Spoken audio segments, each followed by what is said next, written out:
شک صدر کے بعد جب حلیمہ سعدیہ رضی اللہ عنہا حضور صلی اللہ علیہ وآلہ وسلم کو لے کر واپس ان کی والدہ حضرت آمنہ رضی اللہ عنہا کے پاس آئیں تو حضرت آمنہ رضی اللہ عنہا نے ان سے پوچھا کہ آپ تو کہتی تھی کہ آپ ان کو رسول صلی اللہ علیہ وآلہ وسلم کو مزید 1 سال کے لیے رکھنا چاہتی ہیں، تو پھر ایسا کیا ہوا کہ آپ ان کو واپس لے آئیں؟ تو پھر حلیمہ سعدیہ رضی اللہ عنہا نے بتایا کہ میرے ساتھ کئی عجیب و غریب واقعات ہوئے جس کی وجہ سے میں بہت پریشان ہو گئی تھی، اور پھر اس کے بعد جو سینہ مبارک حضور صلی اللہ علیہ وآلہ وسلم کا چاک کیا گیا تو اس واقعے کی وجہ سے میں آپ کے پاس ان کو لے کر واپس کرنے پر مجبور ہو گئی۔ حضرت حلیمہ رضی اللہ عنہا نے بہت سارے واقعات بیان کیے، جن میں سے ایک واقعہ یہ ہے۔ حلیمہ سعدیہ رضی اللہ عنہا فرماتی ہے کہ ایک مرتبہ یہودیوں کی ایک جماعت میرے پاس سے گزری۔ یہ لوگ آسمانی کتاب تورات کو ماننے والے تھے۔ میں نے ان سے کہا کہ کیا آپ لوگ میرے اس بیٹے کے بارے میں کچھ بتا سکتے ہیں؟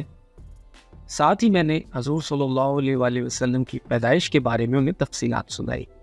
یہودی تفصیلات سن کر آپس میں کہنے لگے کہ اس بچے کو قتل کر دینا چاہیے۔ یہ کہہ کر انہوں نے پوچھا کہ کیا یہ بچہ یتیم ہے؟ میں نے دراصل ان کی بات سن لی تھی کہ وہ ان کے قتل کا ارادہ کر رہے ہیں، سو میں نے جلدی سے اپنے شوہر کی طرف اشارہ کرتے ہوئے کہا، نہیں، یہ رہے اس کے باپ۔ تب انہوں نے کہا، اگر یہ بچہ یتیم ہوتا تو ہم ضرور اسے قتل کر دیتے۔ یہ بات اصل میں انہوں نے اس لیے کہی تھی کہ انہوں نے پرانی کتابوں میں پڑھ رکھا تھا کہ آخری نبی صلی اللہ علیہ وآلہ وسلم آنے والے ہیں اور ان کا دین سارے عالم میں پھیل جائے گا اور ہر طرف انہی کا بول بالا ہوگا۔ حلیمہ سعدیہ رضی اللہ عنہا نے جو باتیں آپ صلی اللہ علیہ وآلہ وسلم کی پیدائش اور بچپن کے بارے میں ان لوگوں کو بتائی تھی، ان علامات سے ان کو یہ لگا کہ یہ بچہ جو ہے آخری نبی ہے، تو انہوں نے حضور صلی اللہ علیہ وآلہ وسلم کے قتل کا ارادہ کیا۔ لیکن جب حلیمہ سعدیہ رضی اللہ عنہا نے یہ کہا کہ ان کے والد زندہ ہے تو پھر انہوں نے یہ ارادہ ترک کر دیا۔ اس کی وجہ یہ تھی کہ حضور صلی اللہ علیہ وآلہ وسلم کے آخری نبی کی علامات میں سے ایک علامت یہ تھی کہ وہ یتیم ہوں گے۔ اس طرح اللہ سبحانہ و تعالیٰ نے حضور صلی اللہ علیہ وآلہ وسلم کی حفاظت فرمائی۔ اسی طرح ایک اور واقعہ ان کے ساتھ پیش آیا۔ ایک مرتبہ حضرت حلیمہ سعدیہ رضی اللہ عنہا آپ صلی اللہ علیہ وآلہ وسلم کو لے کر اوقاس کے میلے میں آئی۔ جاہلیت کے دور میں یہاں بہت مشہور میلہ لگتا تھا۔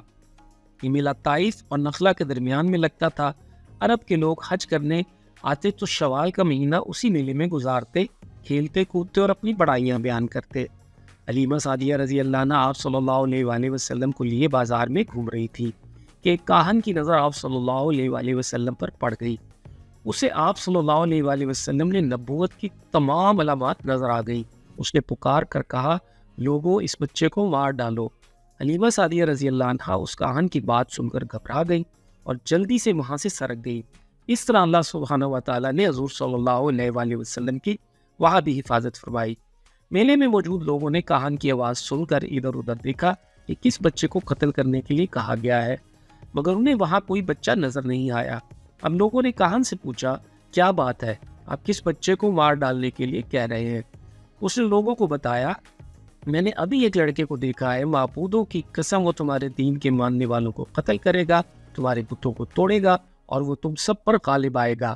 یہ سن کر لوگ آپ صلی اللہ علیہ وآلہ وسلم کی تلاش میں ادھر ادھر دوڑے۔